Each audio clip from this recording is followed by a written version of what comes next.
Từng có một trận chiến trong lồng giữa một con sư tử đực và một con gấu xám đực. Mình sẽ kể cho các bạn mọi thứ về nó nhé. Các bạn nhớ bấm đăng ký, bật chuông thông báo, đồng thời bật thông báo từ app YouTube để ủng hộ mình nhé. Vào ngày 1 tháng 4 năm 1895, các doanh nhân Mỹ, giới thượng lưu Mexico, quan chức địa phương, binh lính, cao bồi và những người bán đồ uống lạnh đã tập trung tại đấu trường đấu bò Plaza de Toros ở Mexico. Nằm ngay bên kia biên giới với Hoa Kỳ, sân đấu đã được chuẩn bị cho một trận chiến hoành tráng. Cái nóng và mùi khó chịu không làm giảm bớt sự phấn khích của sự kiện sắp tới. Những người trong đấu trường sắp chứng kiến một sự kiện chưa từng thấy trước đây, một cái gì đó gợi nhớ về những ngày của La Mã cổ đại.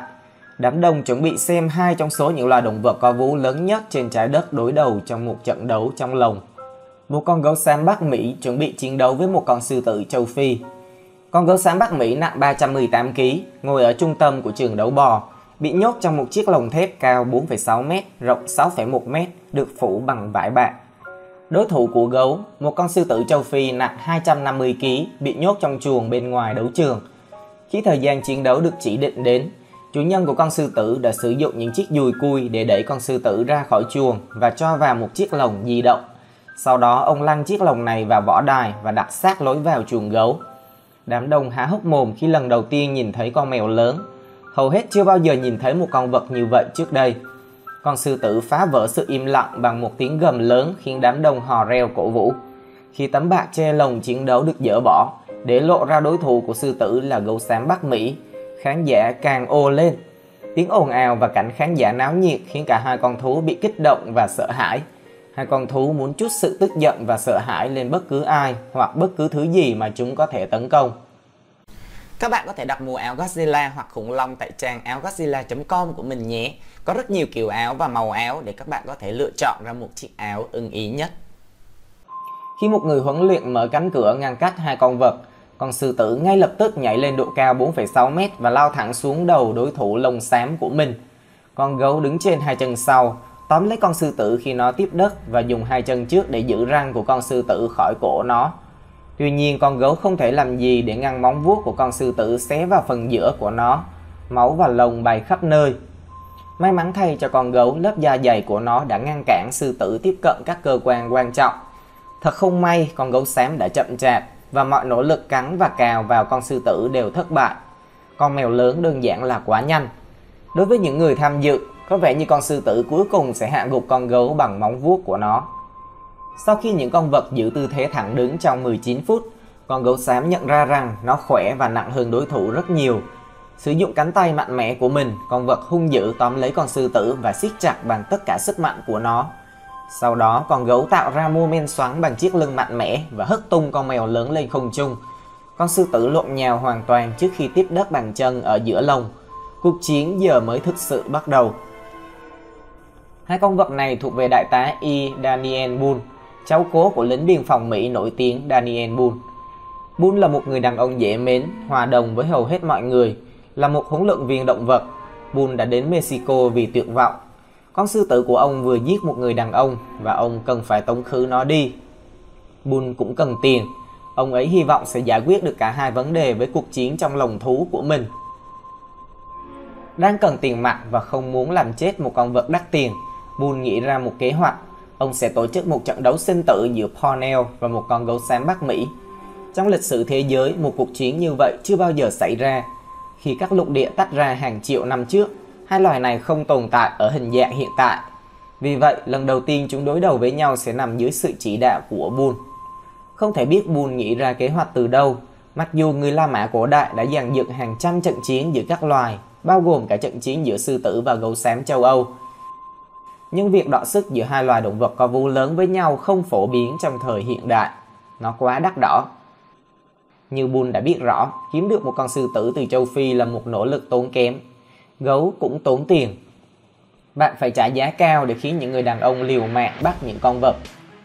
Khi con gấu thuộc quyền sở hữu của Boone, ông bắt đầu gọi nó là Ramadan, ám chỉ đến tháng linh thiêng của người Hồi giáo. Các nhà báo không phải là những người duy nhất phản đối buổi biểu diễn sắp tới của Boone. Một nhóm có tên là Hiệp hội Phòng chống ngược đãi động vật Hoa Kỳ bắt đầu kiến nghị thị trưởng San Francisco chấm dứt sự kiện này. Được thành lập bởi những người yêu động vật, những người ghê tởm bạo lực đối với những sinh vật không có khả năng tự vệ. Đây là một tổ chức vận động hành lang toàn quốc hùng mạnh, có những người ủng hộ ở Washington. Thị trưởng San Francisco không muốn hứng chịu cơn thịnh nộ và thông cảm với mục đích của họ, đã ra lệnh cho cảnh sát địa phương đến khu vực hội chợ Midwinter để phá bỏ trường đấu với động vật. Thật không may cho Boone, ông đã mất số tiền đã đầu tư vào buổi biểu diễn và buộc phải hoàn lại tiền vé đã bán. Boone đã quyết định chuyển cuộc chiến này qua biên giới đến Nuevo Laredo, Mexico, nơi không có hiệp hội phòng chống ngược đãi động vật của Mexico để ngăn chặn chương trình. Boone đã thuê võ đài đấu bò Plaza de Toros ở Nuevo Laredo để tổ chức trận đấu. Mặc dù là đấu trường lớn nhất ở thị trấn biên giới, nhưng Plaza de Toros chỉ có thể chứa 650 người, ít hơn nhiều so với số người tham dự nếu trận đấu được tổ chức ở San Francisco.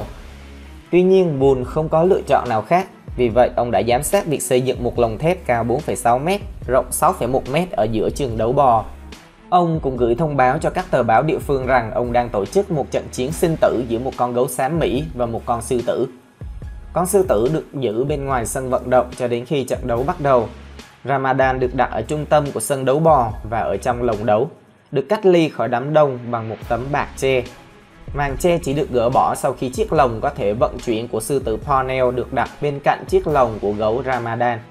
Hai con vật tỏ ra hào hứng khi nhìn thấy nhau. Chúng sợ hãi trước tiếng ồn cũng như số đông khán giả và đã sẵn sàng để chiến đấu. Ramadan ngồi trên hai chân sau, đối diện với cái lồng từ lối vào. Khi một người phục vụ mở cánh cửa sập ngăn cách hai con vật, Parnell đã hành động ngay. Nhảy vọt lên không trung 4,5m, con sư tử đi hết chiều dài của chiếc lồng và lao xuống phía Ramadan. Tuy nhiên, con gấu xám đã cố gắng đứng bằng hai chân sau và dang rộng hai chân trước để ngăn con sư tử trước khi nó có thể cắm hàm vào cổ họng nó. Hai con vật giữ tư thế vật lộn thẳng đứng này. Parnell cào và bấu vào lớp da dày của Ramadan, trong khi con gấu xám cố gắng hết sức để giữ chân con sư tử. Con gấu không thể gây bất kỳ sát thương nào lên đối thủ, trong khi con sư tử đã sử dụng thành công móng vuốt để xé những miếng thịt từ bụng của Ramadan. Máu và lông phủ đầy lồng. Nếu không nhờ lớp da dày của gấu, Parnell có thể đã cào lòi các cơ quan nội tạng của Ramadan, khiến cuộc chiến nhanh chóng kết thúc. Cuối cùng, sau 19 phút, các chiến binh ngã xuống đất. Parnell đứng dậy và bắt đầu tấn công nhanh vào Ramadan. Con gấu xám không thể sử dụng móng vuốt hay răng lên con sư tử, vì mỗi khi con gấu hung dữ lao vào con sư tử châu Phi, con sư tử nhanh nhẹn hơn, chỉ đơn giản là bước sang một bên và phản công đối thủ.